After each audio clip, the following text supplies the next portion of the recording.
मैं तुम्हें सब कुछ दिखाऊंगी, तुम जो चाहोगे वो सब कुछ करूंगी, इनफैक्ट नंगी तक हो जाऊंगी, लेकिन साथ में तुम्हें भी कंगाल बनाकर नंगी करके जाऊंगी। मजेदार एक्साइटमेंट चाहिए? जी हाँ दोस्तों, कुछ ऐसे ऐप जो भारत सरकार के IT एक्ट 2000 के नियमों का तो धज्जियां उड़ा ही रहा है, लेकिन साथ में लोगों को लूट कर उन्हें कंगाल बनाकर अश्लीलता की नर्क वाले चक्रव्यूह में ढकेल रहा है। मेरे पति का बहुत छोटा है, तुम्हारा कैसा है? जहां उन्हें नहीं फंसना चाहिए था। वैसे तो इन सारे ऐप्स की बहुत लंबी चौड़ी लिस्ट है, अगर मैं एक एक करके सारे ऐप्स गिनवाने लगूं तो पूरा वीडियो खत्म हो जाएगा, लेकिन ऐप की सूची खत्म नहीं होगी। और ये सारे ऐप्स हमारे युवा पीढ़ी को फाइनेंशियली और फिजिकली खोखला करता जा रहा है। अगर मैं कहूं कोरोना वायरस से भी ज़्यादा खतरनाक है ये, तो कहना गलत ना होगा।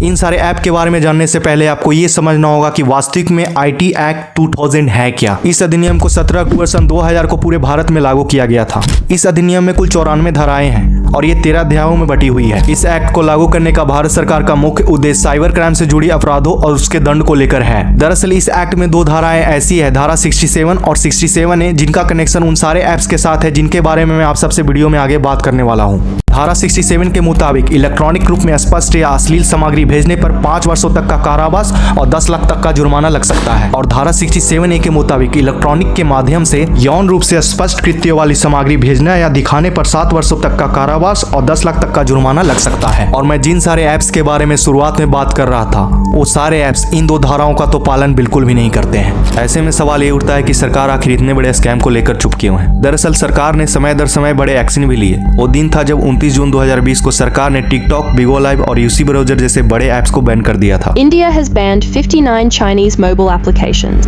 दरअसल इन सारे ऐप्स पर डेटा चोरी करने और वल्गर कंटेंट को बढ़ावा देने का आरोप लगा था। फिर सरकार ने सन 2021 में नए IT नियम्स भी लाए, जो अनुच्छेद 14, 19 और 21 के मौलिक अधिकारों को देखते हुए लोगों के लिए बनाया गया। नए IT नियम्स के अनुसार मध्यस्थों को नियमों, विनियमों, गोपनीयता नीति और उपयोगकर्ता समझौते का पालन सुनिश्चित करना चाहिए। मध्यस्थों को उपयोगकर्ताओं को प्रतिबंधित सामग्री बनाने, अपलोड करने या साझा करने से रोकने के लिए उचित प्रयास करने चाहिए। मध्यस्थों को उपयोगकर्ताओं के संवैधानिक अधिकारों का भी सम्मान करना चाहिए। यहाँ पे मध्यस्थों का अर्थ है दोस्तों जो बीच के मामला को सुलझाता है। और भारत में कोई ऐप पर विवाद होता है तो उसकी मध्यस्थता सर्वोच्च न्यायालय करता है। दरअसल सरकार को इस नए IT नियम्स को लाने का मुख्य उद्देश्य सरकार खुद को, सोशल मीडिया को, डिजिटल मीडिया को और उपयोगकर्ताओं को पूर्ण रूप से स्वस्थ रखना चाहती थी। और ये सारे ऐप्स नए IT रूल्स को भी फॉलो नहीं करते, जिनके बारे में हम आगे जानेंगे। इसके बाद सन 2021 का ही मामला जो पूरे भारत को झकझोर कर रख दिया, जब अभिनेत्री शिल्पा शेट्टी के हस्बैंड राज कुंद्रा पर एक हॉटशॉट नामक OTT के जरिए अश्लील फिल्म बनाने और बेचने का आरोप लगा। कुंद्रा पर अश्लील वीडियो बनाकर कई OTT प्लेटफॉर्म्स पर बेचने के गंभीर आरोप लगे हैं। इस मामले में राज कुंद्रा को 2 महीने के लिए कारावास भी हुआ। बाद में वो जमानत पर रिहा हो गए और अभी भी वो जमानत पर ही हैं। फिलहाल राज कुंद्रा की मुश्किलें फिर से बढ़ी हुई है। ED ने 29 नवंबर 2024 को फिर से उनके घर और दफ्तर पर छापेमारी की है। फाइनली दोस्तों आइए करते हैं भारत में चल रहे सबसे बड़े स्कैम का पर्दाफाश। कैसे ये ऐप्स लोगों को लूटकर कंगाल बनाकर उन्हें अश्लीलता की नर्क में धकेल रहा है। और मुझे ऐसा लगता है कि सरकार अगर इन सारे ऐप्स का अच्छे से जांच पड़ताल करे तो न जाने कितने राज कुंद्रा पकड़े जाएंगे।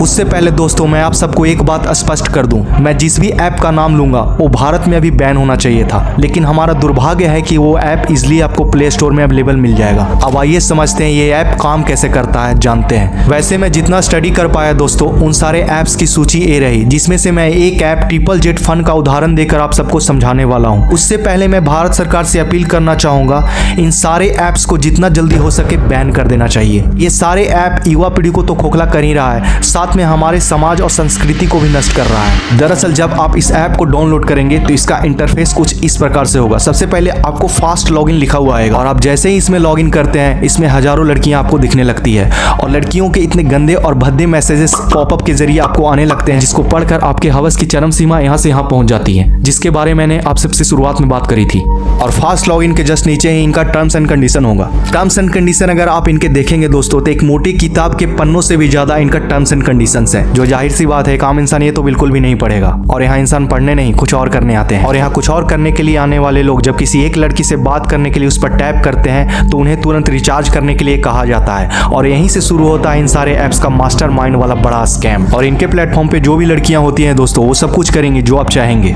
एक टेक्निक है दोस्तों जो सदियों से चलता आ रहा है। पहले लोगों के अंदर हवस जगाओ और उससे चाहे जो करवा लो, इनफैक्ट उसको लूट लो। और इसी टेक्निक का यूज करके कैसे ये ऐप्स लोगों को लूट रहा है आइए जानते हैं। और इस वीडियो में कही गई बातों को आप सबको समझना इसलिए जरूरी है दोस्तों। हो सकता है आपके घर का कोई बेटा, बच्चा, भाई या आपका दोस्त इस प्लेटफॉर्म पे फंसा हुआ हो और अपनी जिंदगी को इस नर्क में ढकेल कर बर्बाद कर रहा हो। दरअसल ऐसे प्लेटफॉर्म पे लोग जानबूझकर अपने आप को फंसा कर रखना चाहते हैं, वो भी अपने चंद पल की खुशियों के लिए। उनके अंदर का खोखला डिजायर ऐसे प्लेटफॉर्म से उनको निकलने नहीं देता है और वो निकलना भी नहीं चाहते।